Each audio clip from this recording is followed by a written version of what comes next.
are here today for the first ever Sprudel Sessions. Marcus from Zill House joins us. First question, still or sparkling? I'm a big fan of your sparkling, I have to say. So sparkling, please. Wow. Cold. Cold sparkling, there we go. Okay. It's one of the most popular with our guests, I have to say. So. Is it? Yeah.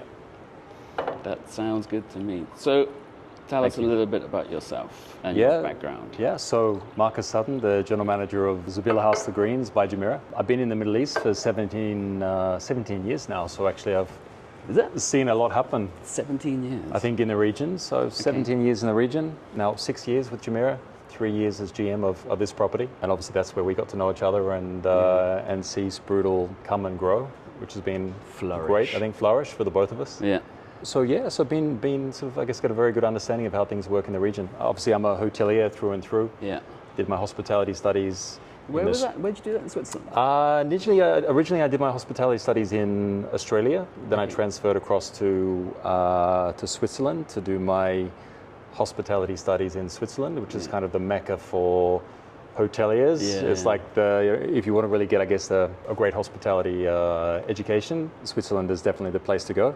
There's a lot of water in Switzerland. I was going to say, that's actually where we studied was off the back of Avan.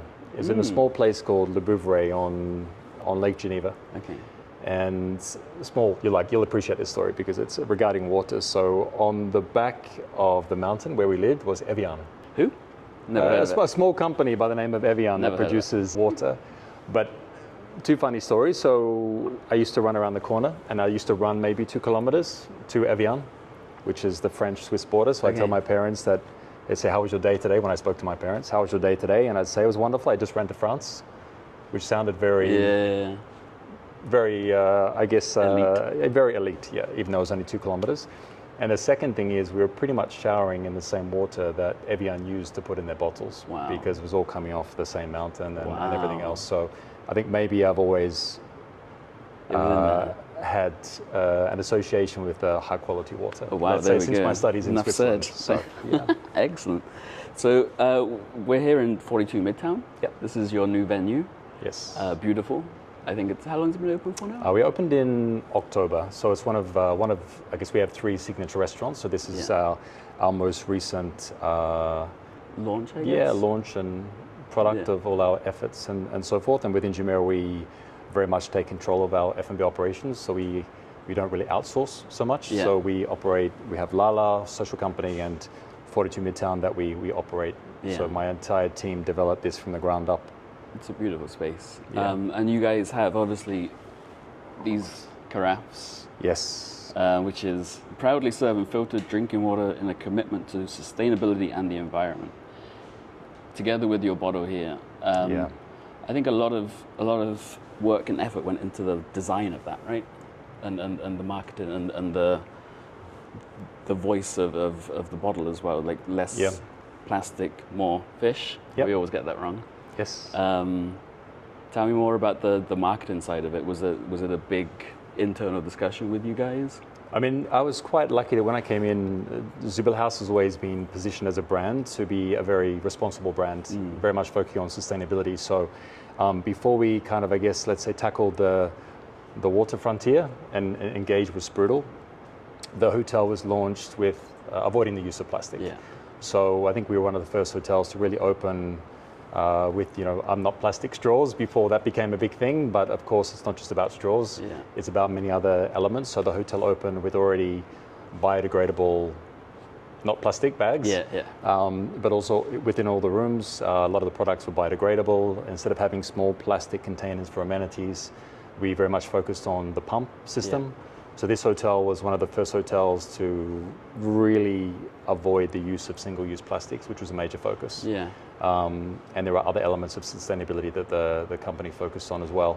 And then I think when I joined and we kind of connected, coming off the back of COVID, I think that's when we really started to focus very much on the reduction of plastic bottles, specifically in the guest rooms. And then, as you know, that then grew from the guest rooms to our meeting space, the hotel cafeteria, and then the final frontier was making sure that we rolled out a filtered water solution across all our F&B outlets. Because that's the thing that I find a lot of hotels generally don't think about is the back of house as well. So like you've obviously got quite a few staff here. Yeah, so we're running with about, let's say, including, we have mainly fixed labor, but some casuals, up to 210 staff within the hotel or colleagues. Who are thirsty. Yep, yeah, they're thirsty, and they love the sparkling. When the gas runs out in the cafeteria and we need to refill the gas, the colleagues, if HR is not on point and replacing the gas quickly, they're speaking to me, where's our sparkling water? We want our sparkling water. So it's coming up to 2 years for this system. So this is the CBS system, the closed loop bottling system. I'm going to tell you a statistic now and I want to get your thoughts. So you've saved, in the past 2 years, approximately 500,000 bottles. When you hear that, what do you automatically think? I think that I am proud. Yeah. Yeah, and I think as a business, it's nice to know that you're making a difference. Yeah. You can always do more. And this is I think I'm a little bit like yourself. At night time, I lie there and thinking about what more can we do as a business, but also as a member of society and a father of 2 girls as well that are growing up into a ever-changing world and the talk of climate change on a daily basis, and you see all the different things that are happening, from air turbulence to wildfires to storms to tornadoes, flooding in the UAE, these kind of things. I think you start to think, what can I do not only as an individual but also as a general manager of a hotel or as a responsible business leader. And I know that also Jumeirah and Dubai Holding as entities are very much focused on making a positive difference. And we have a very clear 2030 vision. So it's coming from the top. Yeah, exactly. But I think always, driving change shouldn't come from the top. Often it should come from the bottom. Everyone should be stakeholders in driving that change. But in relation to the amount of plastic bottles that we've, I guess, not used, it's really a significant number. Yeah. I think we were very proud when we rolled out the solution in the guest rooms, which is quite seamless. But I think as soon as we did the guest rooms, we're like, okay, what's next? What's next? How do we make sure that our team can no longer order a plastic bottle through our system, which we have achieved thanks to the rollout of all the different products across the different... and how long has that been? How long have you not been able to order plastic? I mean, we rolled out the system, I guess, around approximately two years ago in the guest rooms. Next week is going to be 2 years. We then went down the front of making sure that in our event space that we did not have any plastic bottles, and we moved to the refillable bottles like we have here in front of us. Plus, we also have your Sprudel self-serve tap as well. In the meeting. So our guests during the meetings, instead of just cracking open a bottle of plastic water or what have you, can just go and simply help themselves to still sparkling ambient water, which is great. We've also alleviated the need to have plastic bottles in our outlets. We still have glass bottles, but even we've moved away from glass bottles as well, in many instances as well. Oh, nice. Yeah. What was the general feedback? I guess it's a challenge. I remember 10 years ago, asking someone to drink filtered tap water over here was a challenge. Yeah. Obviously, you're coming at a different angle where you're serving 240 rooms? 210. 210 keys. rooms, Yeah. 210 keys. Yeah. So you're getting a lot of usage per day. What was the initial feedback from your clients or your customers or your guests? I think the transition was actually quite smooth, especially when we went from having, I guess, 2 plastic bottles per guest room. There's a slight education process. I think if you come from Europe or I'm from Australia, so we're used to just drinking water from the tap. Yeah. But it's amazing in this part of the world, people are not used to drinking water from the tap initially, and that's changing now with new filtration systems that people are using within their house and so forth. But I think one of the things that took me some time, I guess, to adjust to in the UAE is that you always had to call up the man to have, or the man in a van to have your gallon drum of water delivered, and you put the money on the empty, empty container, and you leave it outside, and everyone was like, don't drink the tap water, don't drink the tap water. So I think some of our guests that initially maybe got exposed to the product at first were a little bit hesitant. Is this safe? How do I know that I'm going to be okay drinking this because it's from a tap? Where they've kind of grown up with this mentality that I can't drink water from the tap. But I think overall we had very little complaints, let's say, or negative feedback. Some people, of course, they grow a preference for a certain taste of water, and we all have different tastes. Some like Voss, some like Evian, some like Aquapana. Other water is available, by the way. Yeah, this is the thing. So I mean, it's interesting that people have. I think for a lot of people, you have these places that have water bars and so forth. But for me, still the idea of drinking water that has been shipped from the mountains of Norway with great effort, packaging, manufacturing, carbon footprint and everything else, when actually we have water in our taps and we have water available to us here. Preach. It's still a bit difficult for me to really fully comprehend. Yeah, you are preaching to the choir, my friend. DTCM, the Dubai Tourism Board, essentially. Yeah. I think they were a great help for your industry in pushing the sustainability angle. Was that a help for not only the Zill House, not only Jumeirah, but the industry? Look, the government in this country has always been very progressive, and I think COP28 was a major push as well. It really gave everything a big push, and there was a lot of initiatives leading up to COP28 that came out, I think, before the actual conference took place. For us, we kind of felt that we were very much ahead of the game because we opened with the sustainability mindset, with the mindset of being a responsible business. But as a consumer and as a business person, I'm really always pleased when the government starts to drive these things because not everybody naturally just jumps on board and takes ownership for these things. So I think the more pressure the government puts on businesses and even individuals to be more responsible, I think is a good thing. The Dubai Can was a great initiative. I mean, I think that was a really progressive step by the government. I think you and I have discussed the refillable water stations that are scattered over Dubai and so forth, and encouraging people to carry their own water bottle. I mean, I think also with the climate that we have, accessibility to free water it's amazing that the government is providing that to everybody to keep everyone hydrated. But on the flip side, accessibility and the cost of bottled water here also is I think a challenge. Because you can walk into a supermarket and pay 1 dirham and walk out with a large plastic bottle of water. Water is so cheap. I mean, it's great that it's accessible, but in Europe and even in Australia, people are like, why would you pay for water? You can get it from the tap. And if you pay for water, if you go into the supermarket or the service station or wherever, you're charged a premium price for it. And I think that naturally diverts more people to consume tap water and carry their own water. I think the Dubai Can has been very successful. I mean, you see the machines around town, and they're constantly being used, which is great. It's great to see.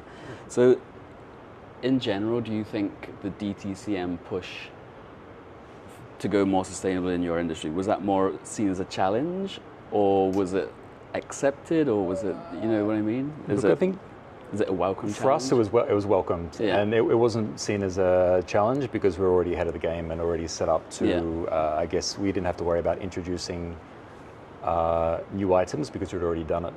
But of course, still, there's certain. The government's very big on now really monitoring statistics to get a clear understanding, using statistics on water consumption, electricity consumption, carbon footprint, and so forth, to make sure that they can, or carbon emissions, to make sure that they have a benchmark. That they can measure moving forward from that benchmark and setting specific targets to reduce a certain consumption. So within Jumeirah, based on certain government initiatives, with Dubai Holding also being fundamentally a government company, we have a 2030 vision in place where across the company we have very specific targets to achieve in relation to electricity reduction, waste reduction, carbon footprint reduction, and so forth as well. So I think it's always good when the government puts pressure on people. The biggest challenge maybe that comes up is what is the cost of introducing certain sustainability initiatives, and is it financially viable or possible for all business units? That's interesting. I think if I remember correctly, the ROI for this hotel was like 9 months from what you were spending on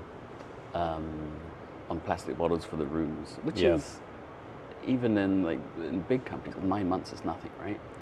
Yeah, the ROI, I mean, projections were very good. I think the biggest challenge, not the biggest challenge, but the key thing for any business that wants to introduce or invest in sustainable solutions is making sure they present the right business case to their owners or to their stakeholders. Because I think in today's day and age, if you can show that it's financially viable, then there shouldn't be any pushback or any resistance. I've always found that a lot of people, once it gets, so that you've got champions like you and someone on your team, they're just like super focused on being more sustainable. What can we do? What's next? But it gets to a certain stage, normally, no offense procurement department, but normally gets to procurement.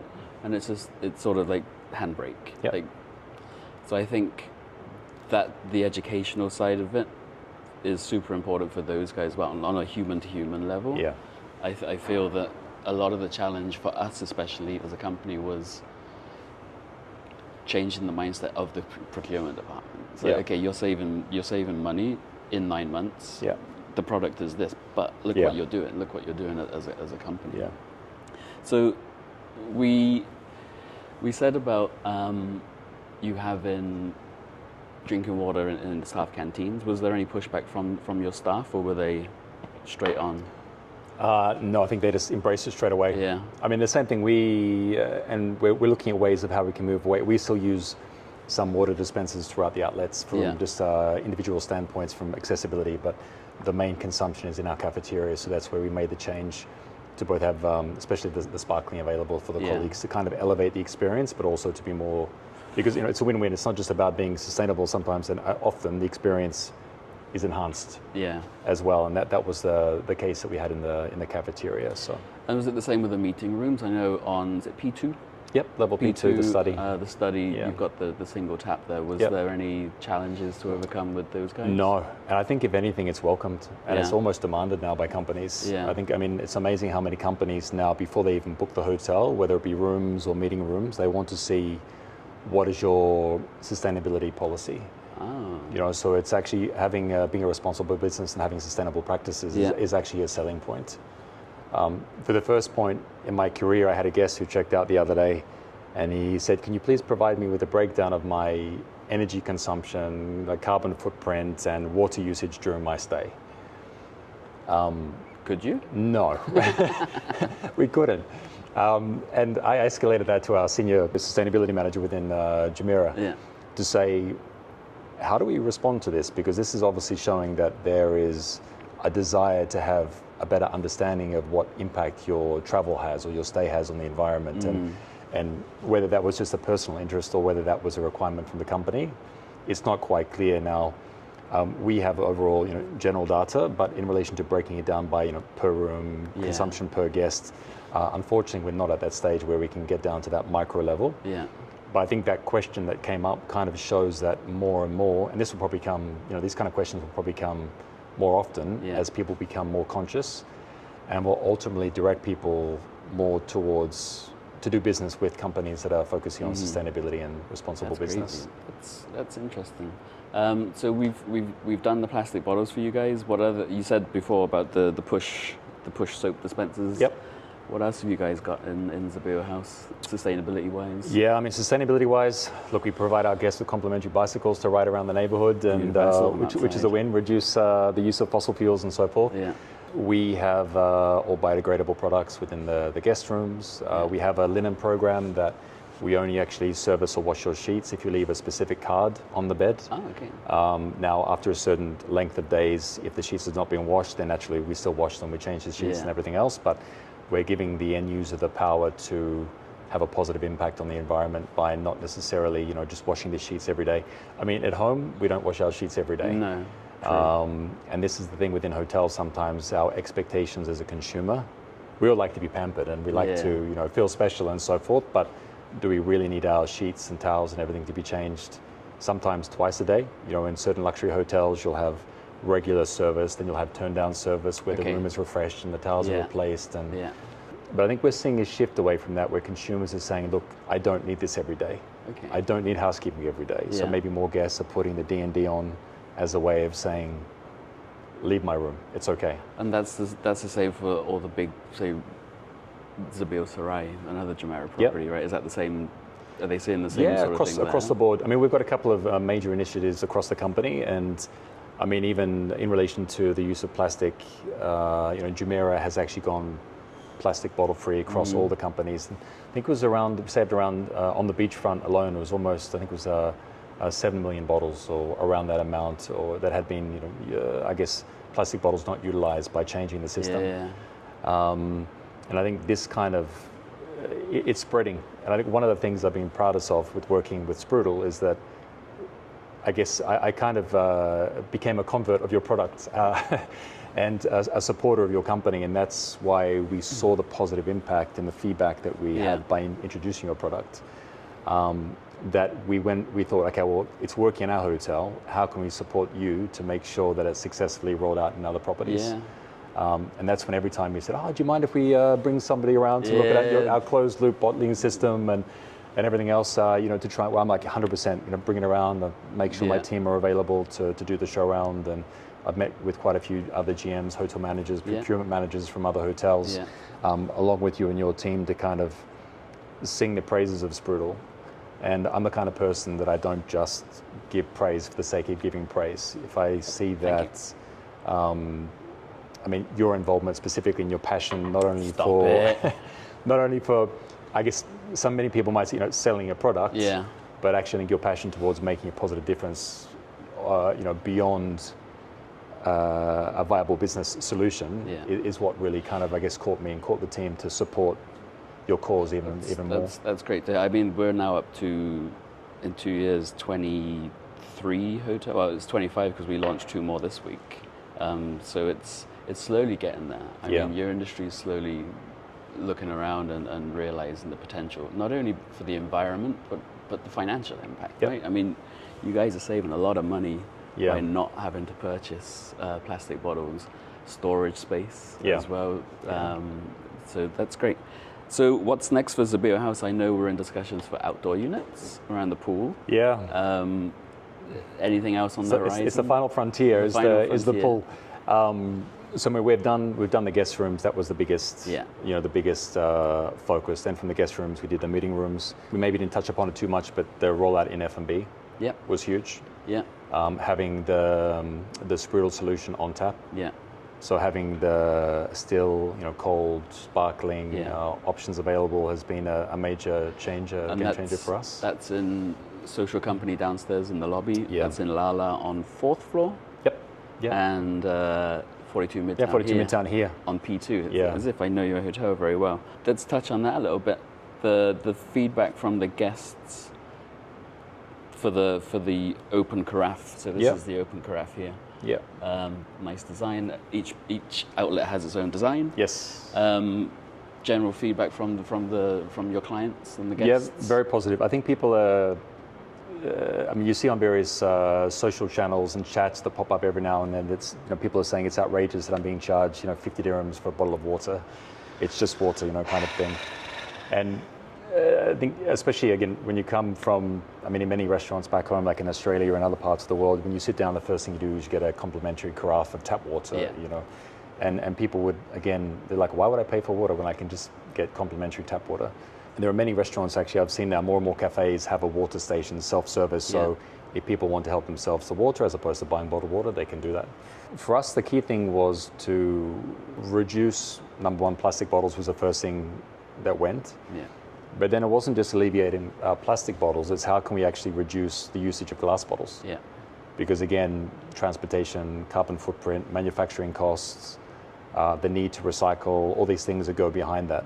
And that's when we kind of shifted to the carafes and the outlets. Plus also, look, we still provide San Pellegrino, we still provide Aquapana. We need to have let's say a high-end water offering for our guests. But we have taken out local bottled water, and that's been replaced with the Sprudel solution still in sparkling. And the overall feedback remains very positive. And it's constantly used, it's constantly ordered. Constantly used, so I think the transition into all operations has been smooth. And we use the open carafes because we keep it fresh. We don't pre-bottle the water or anything else. It just comes straight from the tap to table. As the guest wants. So it's nice and bubbly or nice and chilled as it comes out the tap. And of course, the bottled water solution, we use this mainly in the rooms. But we use the bottled water solution also a little bit in our meeting space as well. Because it's already got the expiry date and the bottling date and everything else on it and the seal. So when they come into the meeting rooms, the water's already there and they know that it's a high quality product that's tamper-proof and safe to drink. It does look good, and proudly serving fresh filtered drinking water in a commitment to sustainability and the environment. Great tagline. I think you guys worked a lot on that. I think it was a team effort. I think the bottle. We spent if I go back and look at some of the previous iterations of the bottles, some were very big and clunky, and I can remember that was one of the main focuses when we first started looking at the solution, because I guess we were starting off and we wanted to make sure that we had a product that looked appealing to the guests, that was functional, but also met the DM requirements. Yeah. And I think our prototype of the bottle has been well received in the industry by other people also basically using the same design. Yeah. But I can remember your passion to making sure that the round ball on top of the bottle, when you're explaining the fact that this is one of the most hygienic bottles because there's no, it can actually be washed in the dishwasher. Yeah. And working together with the Jumeirah health and safety team to make sure that the bottle is fully DM compliant. Tisha from the health and safety, she was a great help at the start, not only for the bottle, but also for the whole safety side of it. So the whole HACCP plan we worked with you guys together with, it was very much a collaborative effort. The segregation between I guess the setup of the bottling plant as well, which was also a learning experience to have the emptying, cleaning station fully separate from the bottling plant. Well, that was my idea. So which works with the little sliding door, and it worked out well. It worked very well, and it's still surprising. A lot of properties don't have that, and I think we'll get onto that on another day. But I think obviously for us, safety was paramount, and I think working with Jumeirah safety and Tisha and things like that, it was a great help to get an insight into because we've come from corporate world where there's not as much regulations and things like that. So to understand the industry better, to get a partner like Zill House, I mean, it was a godsend at the end of the day, because we learnt a lot as a company. But the bottle is it's good. It's food grade silicone. So the ball, like you said, is you can clean it in the same dishwasher, bottle washer. You don't need an extra bottle washer. Branding, beautiful. I think all in all, we've done a pretty good job together. Yeah, I mean the feedback. I mean, I think maybe our bottle I think maybe sometimes people take it as a souvenir because it's such a beautiful bottle and it's so well designed, and people like it as a bit of a keepsake of a time here. So that's always a bit of a challenge because it should be a reusable fixed. You have to order some more. Asset. So we might have to order some more from you and stock up. But I think that's a sign that we got the design right. And I can even remember when we were initially doing the design of the bottle, it wasn't just about aesthetics, it was also about functionality. We had I have quite big hands, so for me to hold a big bottle, it's not so much of an issue. But I remember we went to Naylor in marketing and we said, we picked somebody with maybe the smallest hands in the team. And we said, can you please try and pick up this bottle? And even empty, she struggled. There were situations where they couldn't even pick up the bottle. And I was like, maybe that's not the best idea to implement that in our room. That was designed by engineers. Yeah, exactly. So then I think I think we went through numerous iterations of the bottle before we finally came up with the product that we liked. And we haven't changed it since. Yeah. And we've had minimal breakage because, look, if you have a bottle that people can't hold, it actually becomes a health risk because the chances of them dropping it on the ground, breaking on their foot, is something that many people don't think about. So that was it. But the bottle that we have at the moment, we have minimal breakage. They're very sturdy. We get very good feedback regarding them. Yeah. And also, at the end of the day, my team are managing the bottles. It's a physical process where the team are collecting the bottles and placing them in the rooms and moving them around. And we have very little breakage based on the sturdiness of the bottle. Yeah. No, we went for a little bit thicker than normal glass on that. And I think the feedback also from the other hotels is minimum breakages. I think it's quite a proud product that I'm personally proud of, obviously. Yeah. Where else can we find more information about Zill House? Yeah, I think the best thing is just to go on to look at Jumeirah.com and look up Zill House. Yeah. Also, not only will we get access to all the great things and offerings we have in Zill House, but also all the different activations that we're doing across Jumeirah. Excellent. I mean, just fun fact, actually, Jumeirah has just celebrated, because we're very committed to sustainability within Jumeirah, that we actually, and it's very much aligned with the water and our tagline of less plastic, more fish, but we just celebrated 20 years of turtle rehabilitation as well within the UAE. So it's been one of our properties, Al Nasim and Burj Al Arab, have been very much focused on the turtle rehabilitation, which has been great. Excellent. I think they've rehabilitated almost 2,000 turtles during that time and put them back into the Arabian Gulf. So I think that commitment from 20 years ago to sustainability, I think is really, it's formed the foundation of the company's focus on being a responsible business partner. And as we continue to go and grow and look at other elements, from everything from obviously bottled water, but to waste segregation, to I guess responsible procurement and all these kind of things, has there's so many elements to being a responsible business and so much opportunity to do things better. The thing, we probably won't end on this, but the thing that I most appreciate about not only Zabil House but Jumeirah and also a few of the other local companies is they like to use local companies. Yeah. So instead of because we have competition from international players, but Jumeirah as a company, I feel, and the other ones would prefer to work with the local, like what's manufactured, because our system's manufactured here, right?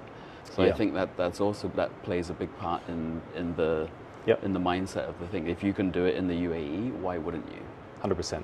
Yeah. Right. Again, it reduces the carbon footprint of the shipping of equipment and things back and forth, and utilizing local knowledge. And I mean, also one of our ethoses is to support small to medium enterprises. Yeah.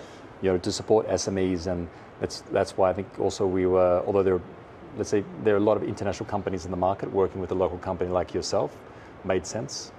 And supporting local companies like yourself to grow within the region and really, I guess, make your stamp on the market is something we're happy to do. I mean, we spoke about before the Dubai Can initiative on DTCM, but the government also has their push for Make It in the Emirates, which is something that we were doing a little bit before that, but having that push from the government is super helpful. There's so much talent out there locally. I mean, look at these guys here, they're also local talent. It's just there. There's no need to go international anymore, I feel. Yeah. And I feel that mindset is slowly creeping into the hospitality industry as well. It's amazing how many industries are actually flourishing. I mean, like HelloFresh and a lot of hydroponic farms are popping up, and there's a lot of I've just met with a couple of very passionate people that really focus on sustainability in other areas, from the supply chain to waste management. Yeah. And there's a lot of passionate people in the UAE that are really committed to sustainability. Yeah. And we're in communications and conversations with companies like the Waste Lab regarding waste segregation, and that waste segregation ends up with in their farm for composting, and it's kind of this closed loop of, I mean, number one, we need to reduce the amount of waste we have within hospitality, but what are we doing with that waste? And a massive percentage of that waste ends up in landfill, where if we can divert that to composting, and then that comes back to our gardens or somebody else's gardens. Beautiful. I mean, we know the soil here within the country is maybe not as nutrient rich as it is in others, and so forth, but everything from waste segregation to hydroponic farms. I think Dubai or UAE has some of the world's biggest vertical farms now. It's becoming much more independent, reducing the footprint. The quality of the product is often better because you don't have strawberries that are being shipped all the way from the other side of the world. Tomatoes from, was it Pure Harvest? Yeah, Pure Harvest. So their tomatoes and so forth are really hitting the market, and I think being well received along with other things as well. So it's nice to see across many different fronts that there are very passionate people within the UAE that want to make a positive difference. It's exciting times. And that people are listening and want to engage with them like yourselves. So I think this is where it's at now. I think the UAE, with the push to make it in the Emirates, we're getting so much new industry as well. And I think like a general message is have a look what's out there. You can make a lot of the stuff here. There's no need to import things anymore. So it's great. Cool. Well, thank you so much for your time. Thanks for your time. Thanks for the beautiful 42 Midtown. Thank you for the sparkling water. Thank you for your beautiful sparkling water. And you're more than welcome. Thanks for your support. And wish you and the team at Sprudel onward success. And thank you. I know we'll continue to work together and look for further opportunities. So. Good stuff, man. Thanks a lot, Marcus. Thank you. You're welcome. Thank you.